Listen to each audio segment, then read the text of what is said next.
I asked them if they get... Abe Foxman's spokesman, Ari O'Sullivan, was the last person I expected to see at the event. What was he doing here? Look, Abe, they mentioned the ADL a couple of times in their talks, and like I told you, they were false, these things. And I went up to Walt, but he was surrounded with people. I said, listen, I'm from ADL, Ari O'Sullivan, and those two things you said about the ADL are incorrect. I got a lot of interest from the foreign press. I don't know about the Israeli media, though. Was it the Israeli media here? אני מהליגה נגד השמצה. זה שהזכירו כל הזמן, ADL. לא, אתה מהליגה. אני הדובר של הליגה. מי אתה? אתה בארץ? כן, אתה מגוש. אני מגוש שלו? למה הגעתם אותו? את מי? את שניהם. זאת אומרת, למה הבאנו אותו?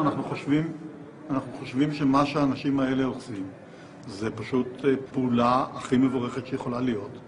לא לגבי השמצה או לא השמצה. לגבי אי פעם להגיע למצב נורמלי ומאוזן באזור הזה. יש לכם כסף להביא אנשים כאלה פה? אמרו לי שגוש שלום זה ארגון קטן, שולי כזה. גוש שלום זה ארגון קטן. אבל את הקצת כסף שיש לו, הוא מנצל לדברים החשובים ביותר. והדברים החשובים ביותר זה להגיע סוף סוף אי פעם לאיזשהו פיוס בין הפלסטינים לבין היהודים במזרח התיכון. והדרך היחידה לעשות את זה, זה לגרום שהמדיניות של מי שתומך בישראל, לא משנה מה היא עושה, שהמדיניות הזאת תתחיל להיות קצת יותר נורמלית.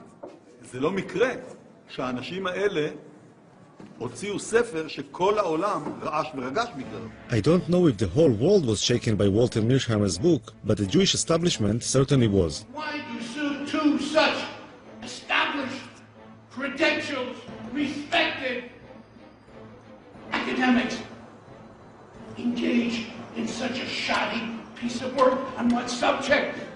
At the annual ADL convention, the Israeli lobby book was the center of attention. In the Foreign Office in Israel, there was a 3-day convention dealing mostly with the issues raised in the book The Israeli Lobby. Never before had the question of whether anti-Semitism and anti-Zionism are the same thing seemed so important. Experts and speakers from all over the world said the same thing, that those who attack Israel are doing so simply because they are anti-Semites in disguise. We thought people who would hate us, who would be our enemies, would be thugs and lunatics yelling kike, and instead they're soft-spoken college professors explaining to us how we have the apartheid state. We were unprepared. So let this conference draw a line in the sand. If you're an enemy of the Jewish people, then we will fight you with all our might, for ourselves and for our children and for our children's children. Who would we be if we did not? And we will prevail.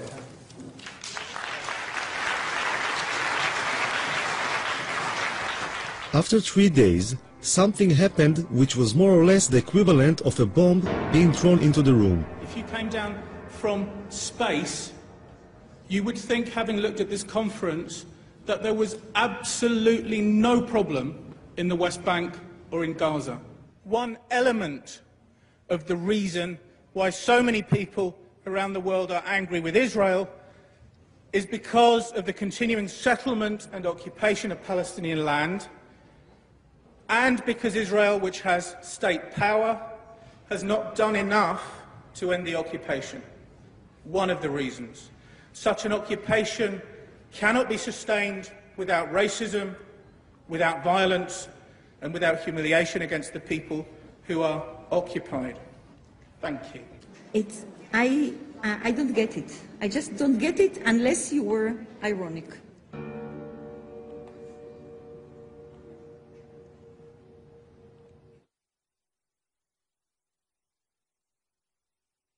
Listen, David. Yes. We appreciate your work. We invited you to speak. Yes. But what you did today was a kind of preaching about looking for human rights that we don't have. This is more or less what you said. There are problems with human rights in the We don't territory. say It's that. insinuative. What do you say? No, Not I only choose that. to say something which has not yet been said by everybody. Just It's for very the simple. provocation? No, not for the provocation, because Palestine was not mentioned in this conference. Not once, maybe by guilt. It was mentioned It was mentioned yesterday as Palestine is the anti-nation. Palestine is the one unique nation which doesn't have the right to exist. It was mentioned. No, no one said that. Come on, no one said it. Gerstenfeld said it. Palestine is the anti-nation. What do you think that means? And where do you think that terminology comes from, the anti-nation? What you were saying is that anti-Semitism and anti-Zionism are two different things. They are two different things.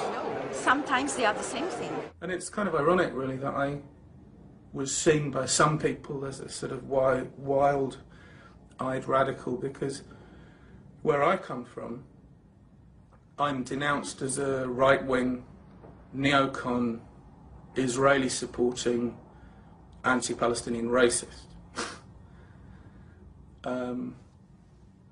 What does it say about this conference then? Well, it says about this conference that there were some hard right-wingers there. There you go.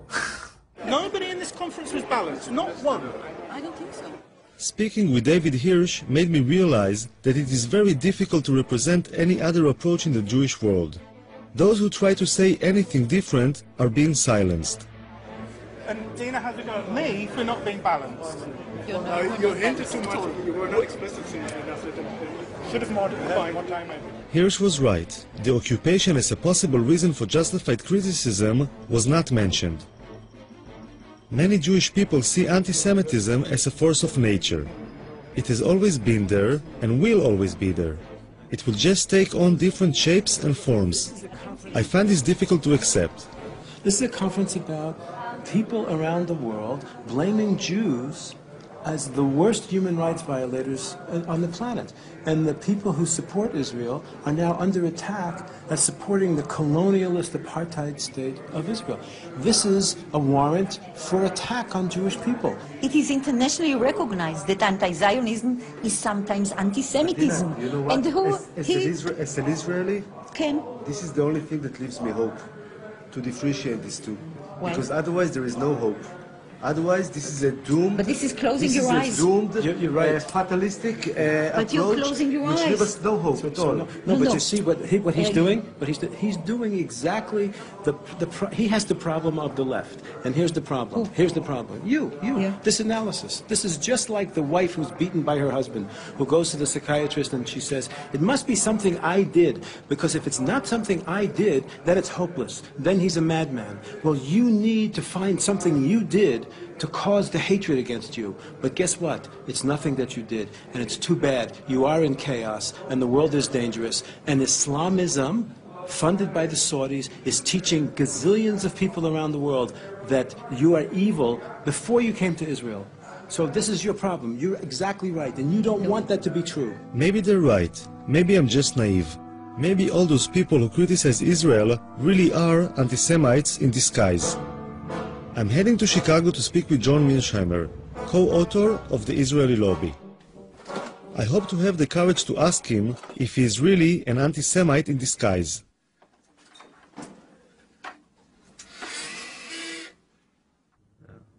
But did you took a few minutes to question yourself when you've been blamed as being anti-Semite? Did you try to think about it between yourself and yourself, I don't know if you have this expression, within yourself, did you take some moment to think maybe some of it was influenced by something which is, could be interpreted as anti-Semitism?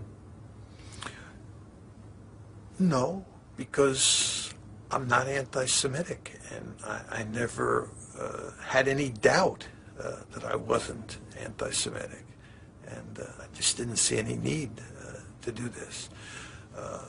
My arguments are not in any way, shape, or form hostile to Jews or hostile to the State of Israel. And in fact, Steve Walt and I go to great lengths in the books to make in the book and in the article to make the case that we think the lobby's policies are not in Israel's interest or in America's interest. And we believe that the policies that we're pushing and the arguments that we're making are better for Israel and better for the United States. Now, one can disagree with that, But those arguments that we're making are not anti-Semitic, and we're not anti-Semites. Of course, it's almost impossible to prove that you're not an anti-Semite, which is one reason that this charge is so effective. I mean, how does one say, I'm not anti-Semitic, and convince people who say you are? My best friend is Right, that's what you end up saying, that my best friends are Jews. And some of my best friends are Jews, and of course this is not a very convincing argument.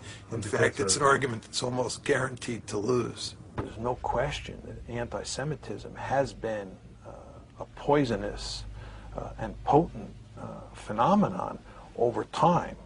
And there's no question that someone like Abe Foxman, who grew up as an infant and a young boy in Europe during the Holocaust, is going to be affected by that history of anti-Semitism. They say that eventually it's bad for Israel as well, not only for the United States, but this policy eventually will be bad for Israel as well. But that's not their goddamn business.